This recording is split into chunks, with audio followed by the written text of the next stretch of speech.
El hueco en el muro. Estamos ya en contacto con Rafael Bautista en este programa El Hueco en el Muro para seguir haciendo un seguimiento de la situación que deriva de las elecciones del 18 de octubre, en el que estamos ya a más del 80% del conteo oficial del Tribunal Supremo Electoral y hay algunos departamentos en los que ya se ha terminado al 100%. Eso por un lado. Por otro lado, la victoria aplastante que se ha tenido desde el movimiento al socialismo en estas elecciones ha sido reconocido por varios sectores. Sin embargo, hay otros que ya este martes han empezado a hacer sus cuestionamientos y convocando a defender lo que ellos denominan la democracia y el voto del pueblo. Y sobre estos temas es precisamente que le vamos a pedir a Rafael Bautista que nos dé su punto de vista orientador, como siempre, para poder visibilizar pues los caminos que tenemos que recorrer junto a nuestro pueblo en lo que viene adelante. Rafael, gracias por atender a esta convocatoria y bueno, pues queremos escuchar tu punto de vista sobre lo que vive en este momento nuestro país.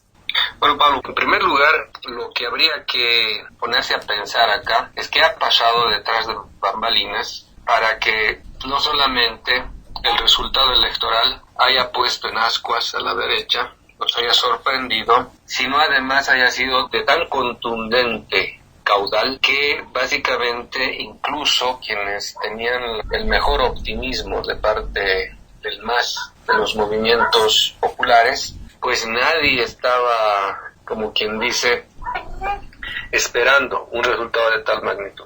Muchas cosas han pasado y que han llevado a este desenlace. No solamente que la derecha otra vez, como en el 2003, tenía la oportunidad histórica de, como quien dice, lavarse la cara, lavar su imagen y por lo menos mostrar que su ambición política de cooptar el poder tenía algún grado de estatura moral que le hubiese permitido no solamente ser, digamos, el protagonista de aquello que vinieron insistiendo en todos los años precedentes en las acusaciones de corrupción, de mal manejo estatal, de populismo y todas las cosas que vinieron criticando.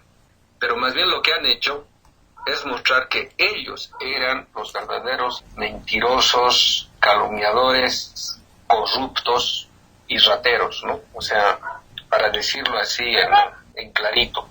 Porque si alguien acusa de aquello que él mismo va a realizarlo y del modo más grosero posible, entonces quiere decir que sus acusaciones no tenían base ni fundamento. Que hay corrupción, eso en la historia de nuestro país es el pan de todos los días, ¿no? Eso no es atribuible a una gestión como si fuese novedad en la historia política de este país. Es más, desde que el neoliberalismo ha ingresado en nuestro país, se ha corrompido la cultura política en su conjunto, a tal grado de que no solamente en las manías groseras de prebendalismo que funcionaban en la élite de modo grosero, se han ido amplificando a todo el espectro político social. Y por eso podemos ver, por ejemplo, cómo en la participación popular tan festejada por la derecha en este país, se democratizó en gran parte la corrupción que había entre las élites, ¿no? Entonces ahí podemos ver cómo eso sí pervive en la estructura, no solamente partidaria, sino gubernamental, es porque se ha hecho cultura política, sobre todo a partir del neoliberalismo, como una especie de naturalización del asunto. Porque no hay que olvidarse que el neoliberalismo lo que hace es naturalizar mediante la estructura legal el saqueo de nuestra soberanía y de nuestras riquezas. Y eso tiene que tener complicidad con los elementos nacionales que tienen poder de decisión. Y estos, a su vez, para que esto no aparezca tan inaudito, tienen que corromper a los estados o los estamentos bajos, medios bajos, lo que se denomina también de los estamentos subalternizados. Tienen que corromper a todo el espectro social para que no aparezca ninguna forma de impedimento de la aplicación de políticas profundamente antinacionales. Entonces, una vez establecido esto como una naturaleza estatal, como cultura política, eso es difícil cambiar y es algo que una generación no podría realizarlo. Y es algo que no sucede solo en nuestro país, sucede en el mundo entero, porque la globalización precisamente ha necesitado del lawfare, o sea, de la justicia convertida en política, o la politización de la justicia en los peores términos, que las grandes transnacionales, los poderes fácticos, puedan de modo legal producir los actos más oprobiosos sin ningún cargo de conciencia, porque la legalidad aparece en el fetichismo legal como sinónimo de justicia. Y ese tipo de fetichismo es lo que impide, en última instancia, generar un tipo de conciencia crítica en torno a la ley que nos permita una relación, como llamaría en alguna ocasión Jürgen Habermas, una relación postconvencional con la ley. Entonces, eso por un lado. Pero ha sucedido algo que es necesario desilvanarlo para mostrar que esta gestión de casi un año los ha desacreditado de tal forma, de tal manera, que como han demostrado que ellos eran la derecha en su conjunto, porque la derecha en su conjunto avaló el golpe de Estado, ellos eran los grandes ladrones, los verdaderos corruptos, y los que incluso se dieron licencia para matar al pueblo. Entonces eso los desacreditó de tal forma de que cuanto más pasaba el tiempo, más crecía la desacreditación, de tal forma de que todo eso iba a transferir mayor legitimidad al único partido que, gracias también a estos desaciertos, a esta inmoralidad y falta completa de ética, no solamente política, sino de ética en su conjunto, que provoca la derecha misma estaba haciendo lo que ni el mismo MAS pudo, convertirlo en la única, y esto hay que subrayarlo, en la única opción democrática y popular. De tal forma de que, fíjate, si las elecciones eran en marzo y los golpistas cumplían su función disque transitoria, hubieran ganado, porque había aún hasta marzo el epíteto del fraude, funcionaba el relato del fraude, de la corrupción, de las acusaciones de inmoralidad del presidente, etcétera. Pero poco a poco, la propia derecha, en su desastrosa gestión, provocó que gran parte de la población que se vio engañada por ese relato montado y que ahorita está haciendo trizas, porque ya han demostrado que en las mismas mesas donde la OEA observó movimientos raros de una votación sumamente sospechosa, encima del 90% a favor del MAS, hoy día está replicado y aumentada ese porcentaje. Entonces, mientras más pasaba el tiempo, y como aquí la idiosincrasia señorialista no solamente es egoísta, no solamente es ególatra, es también mezquina, entre ellos mismos empezaron a disputarse una representación y una legitimidad que se estaba desinflando, pero de modo vertical. Entonces, ahí podemos ver cómo, mientras más pasaba el tiempo, no se producía una inflación de los votos a favor de la derecha, sino lo contrario. Los votos estaban empezando a virar directamente a inflar el colchón de votación que iba a recibir el movimiento al socialismo. Y para colmo, la desastrosa gestión amenazadora de este ministro de las amenazas que tuvimos, ambos, ¿no?, López y Murillo, fueron el cherry en la torta que desencantó profundamente a todo el espectro social, porque ellos demostraron que estábamos viviendo en dictadura, comparado con la acusación de dictadura, totalitarismo y autoritarismo que le habían imprecado al MAS. Entonces, eso ya los medios no podían tapar. No estábamos en la época, por ejemplo, de los golpes militares de los 80s, donde el pueblo se comunicaba con radios mineras. Entonces, intervenían las radios mineras y nadie sabía lo que estaba pasando. Aquí la gente optó por las llamadas redes sociales para informarse, desenmascarar y desmontar lo que sí estaba pasando. Y también hay que señalarlo, el impacto a nivel internacional de las barbaridades que se estaba cometiendo acá ya era inocultable. Fíjate el tremendo papelón que hizo la canciller golpista en el Parlamento Europeo. Básicamente le dijeron, usted de diplomacia no sabe nada. Y esta señora se precia de ser una diplomática y una estudiosa en relaciones internacionales, y ahí se demostró que la señora no sabía un pito de lo que es diplomacia ni relaciones internacionales. Entonces, uno dice, ¿de qué gente se ha reunido este gobierno que no solamente afirmaba ser transitorio, sino que se enarboló de las banderas de la recuperación de la democracia, de la limpieza de la corrupción, del ordenamiento estatal, de la recuperación de la institucionalidad? Si cada día estábamos viendo cómo estaban manejando el Estado como si fuese su chiquero. Entonces, mientras más pasaba el tiempo, más se desacreditaban, incluso frente a sus propios padrinos. Y aquí es el punto que quiero tocar. Si ahora lo tomaron, o más bien les sorprendió el asunto, es porque ya no gozan con el respaldo que tuvieron el año pasado. Y esto no solo por las barbaridades que cometieron, sino porque la disputa entre ellos les demostró al padrinazgo que recibieron del norte de que habían confiado este golpe blando, esta revolución de colores, a gente no solamente carente de inteligencia, carente de moral, sino inepta en todos los sentidos, a tal grado de que la propia mezquindad que entre ellos siempre hubo, les demostró de que no solamente que no eran nada confiables, sino que le estaban regando cada día que pasaba, y la iban a regar de tal forma que en los días previos a la elección ya se sabía que la victoria iba a ser aplastada.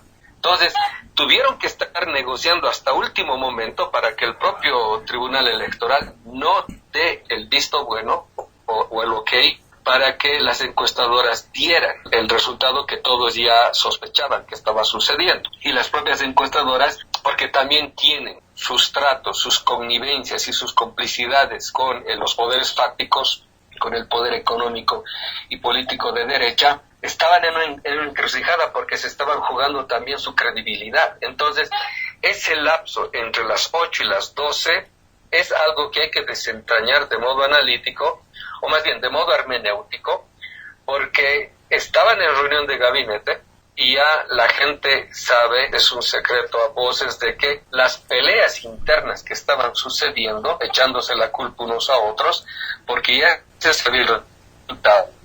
Y ya se sabía que no se podía ocultar aquello por el rango de 20 puntos que mínimamente ya estaba alcanzando el MAS del segundo. Entonces, a mí me parece que tuvo que haber habido un retiro de confianza de los padrinos que tuvieron en su momento el golpe el año anterior y ya no confiaron, ya no vieron un sujeto confiable en la clase política derechista que estaba básicamente peleándose por quién iba a recibir la bandera de la supuesta recuperación democrática. Entonces, ahí uno puede notar y ver cómo en ese lapso de 4 horas, la Unión Europea también quiere lavarse la imagen, no puede sostener ya algo tan oprobioso como esta gestión de gobierno que ha demostrado tener todos los peros que uno pueda imaginarse en cuanto a lo que significa, no solamente gobernabilidad, sino manejo estatal, etcétera, que hasta el propio Parlamento Europeo le haya sentenciado a la canciller golpista de la pregunta básica, si iban ellos a reconocer el triunfo de quien todos ya sabían que estaba apuntando a ser el futuro presidente, o sea, el representante del MAS. Entonces, los representantes internacionales vinieron aquí a lavarse la cara, porque no pueden permitirse ellos una desacreditación de tal magnitud que ponga en cuestión su propia credibilidad. Entonces, acá no podían ya sostener este gobierno y los representantes de derecha, que básicamente estaban mostrando de que no tienen el más mínimo tino político, ni lectura histórica, ni lectura coyuntural, ni nada, simplemente están por un puro aventurerismo peligroso, inclusive, belicoso además, y que esto no podía ser defendible ya. Entonces, en esas 4 horas han debido quitarles el respaldo y básicamente tenían ellos, o sea, el gobierno golpista, que aceptar, que es lo que era evidente. Lo curioso ahorita es que, o más bien, lo que tiene que ser un motivo de análisis circunstancial que está sucediendo ahorita es cómo podrían rearticularse si no van a contar con el contingente que pudieron lograr en ese momento constitutivo de la insurrección oligárquica del año pasado. Eso es todavía ahorita algo que puede mostrarnos si pese a que ya no tienen el respaldo monolítico de los padrinos que tuvieron en su momento del exterior, sí tienen fuerza no solamente social que pueda acompañar otro momento de insurrección, sino si cuentan todavía con recursos, con medios, porque estos mezquinos ni siquiera son capaces en la hora decisiva de tener actitudes de desprendimiento, ellos mismos, entre ellos, ¿no? Entonces, esta es básicamente una panorámica rápida que se me ocurre hacer de lo que ha pasado. Queda claro de que los resultados de las elecciones y el mismo proceso, como se ha mencionado también en varias redes, ha sido una victoria en la cancha y con las reglas que ha planteado la derecha que estaba en el gobierno y que ha respaldado el golpe de Estado. Los resultados esos, el reconocimiento de organismos internacionales, ¿no? De partidos que han participado en estas elecciones y bueno, de una cantidad realmente impresionante de adhesión, de felicitación a este triunfo de Luis Arce, es algo que no se va a poder revertir. Sin embargo, si tomamos en cuenta todo lo que han invertido, todo el esfuerzo que han hecho por recomponer el poder en manos de la oligarquía, de todos estos sectores conservadores, perderlo así tan sencillamente, regalarlo prácticamente, y por la ineptitud del gobierno no es fácil de entender, y más todavía eso se complica con la convocatoria de algunos sectores, todos los sectores que han impulsado el golpe de Estado, sobre todo en Santa Cruz, que ha sido la jornada de la noche de este martes considerable, en cambio en otros departamentos no. Con todo eso es bien difícil imaginarse cuál es el juego que están persiguiendo, porque hay una situación en contra y sin embargo como que la convocatoria que se están haciendo es a defender, pero con todo lo que se habría logrado hasta este momento desde el golpe de Estado del año pasado. Entonces es una situación que obviamente no vamos a encontrar una respuesta inmediata, pero tal vez nos puedas ayudar también a ir encontrando algunos elementos que después nos pueda, en el desarrollo de estos acontecimientos, también ir hilvanando lo que deberían ser pues la respuesta de un pueblo que, como tú decías el día domingo, ha recuperado el ajayu. Bueno, acá lo que puedo decir es el triunfo popular no es en ningún momento el fin de la revolución, apenas es el comienzo, porque no nos olvidemos que el INPE ha desarrollado muy bien un nuevo tipo de estrategias de intervención e injerencia política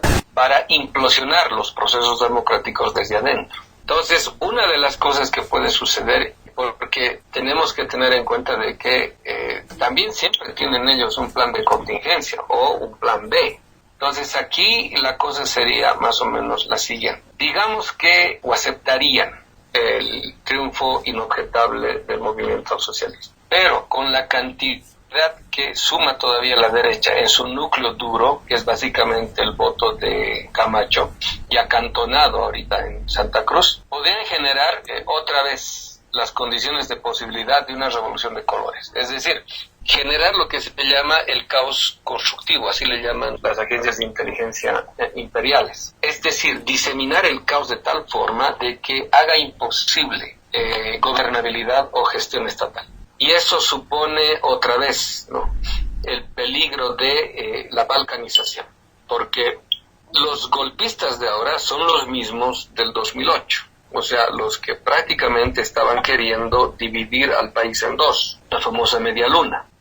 No han renunciado a ese proyecto. No nos olvidemos que esa élite que ahorita se autonombra como la representación más genuina de Locamba, cruceña, etcétera, ni siquiera es originaria de Santa Cruz. No tiene raíz, no tiene enraizamiento en la propia tierra cruceña. Son hijos, nietos, e incluso son quienes llegaron desde la época de Banzer, sobre todo, y que usufructuaron del Estado para que exista una transferencia, sobre todo en la famosa deuda externa del periodo de la dictadura de Banzer, vaya a las manos de esta gente cuyo poder económico viene de estos favores estatales y además tiene procedencia espuria del narcotráfico. Eso tampoco es un secreto. Lo que llaman el modelo cruceño no es ningún modelo.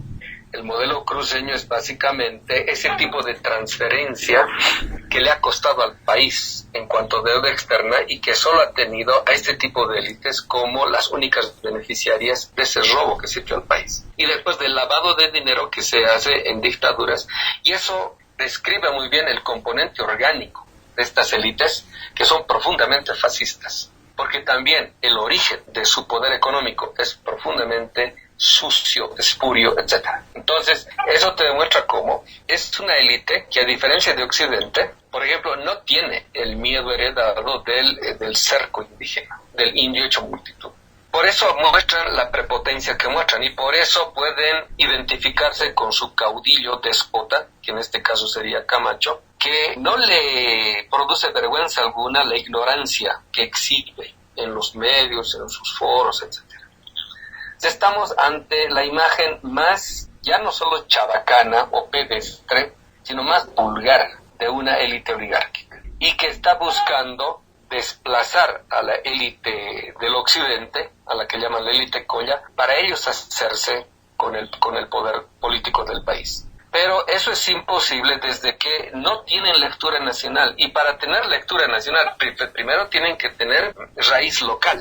Esta dialéctica de lo local y lo universal funciona muy bien. Para ser verdaderamente universal, en este caso nacional, uno tiene que ser primero profundamente local. Entonces, si quisieran interpelar al universo colla, tendrían que hacerlo desde el universo amazónico o chiquitano, chaqueño, etc. Es decir, desde la raíz misma del complejo cultural que posee Tierras Bajas.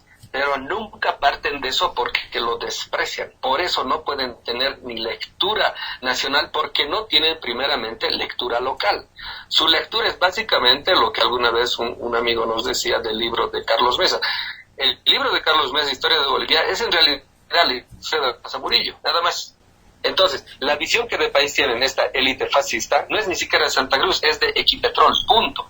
Entonces, ese tipo de élite oligárquica fascista sí estaría en condiciones, porque tienen recursos, tienen medios, pero ¿hasta qué grado de mezquindad tendrán para entre ellos mismos medirse las posibilidades de distribución del financiamiento de esto, que lo tuvieron en el 2008 y que les propició las propias metidas de pata, que fueran desencubiertos con el terrorismo que estaban tratando de sembrar? Entonces, frente a ese panorama, una revolución de colores necesariamente tiene que contar con apadrinamiento de afuera. Desde acá, lo único que podrían lograr, si no tienen la confianza de poderes fácticos a nivel global, imperiales, lo único que han de provocar, ya sea como resistencias juveniles, parapoliciales, su Unión Juvenil Cruznista, etcétera, lo único que podrían provocar es su total y completo desprestigio nacional.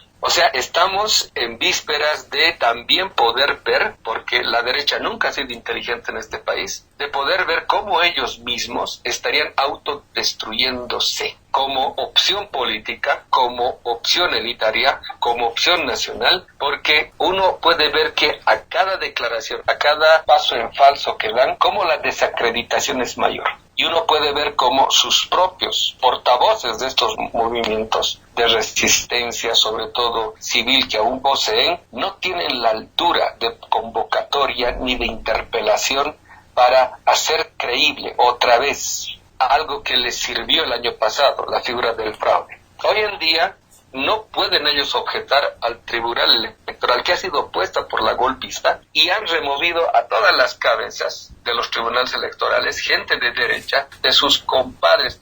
Han movido la policía, el ejército, han puesto a la gente que les va a apoyar, incluso se han saltado y han desconocido reglamentación institucional.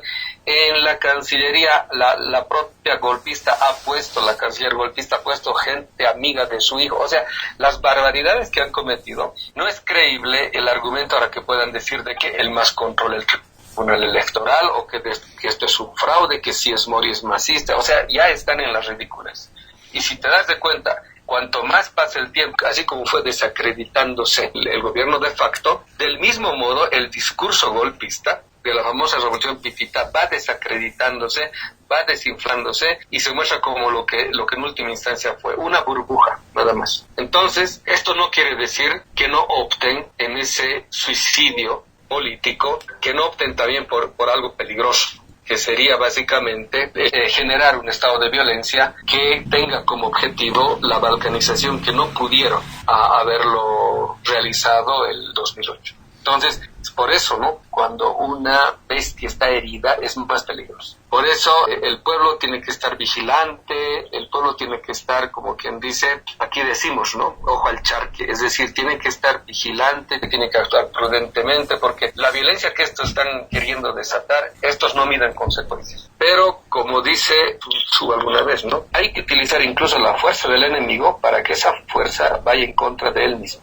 Porque es curioso que muchas veces la fuerza del odio es tan grande que es difícil luchar contra él. Entonces es mejor que esa fuerza se agote y se aniquile a sí misma. Por eso también decimos, ¿no? Hay que ser prudentes, pacientes, hay que perseverar en la disciplina y no dejarse contaminar por la política del odio que han diseminado estos, han engañado a gran parte de la población. Y eso ha provocado el verdadero fraude, que es básicamente sus consignas, que han demostrado ser burbujas nada más y que ahora están prácticamente deshaciéndose. Entonces, en el momento siempre va a ser preocupante, siempre va a ser crítico, pero eso también demuestra lo que dicen también los sabios, ¿no? Si tus aspiraciones son grandes, ten en cuenta que los obstáculos también van a serlo.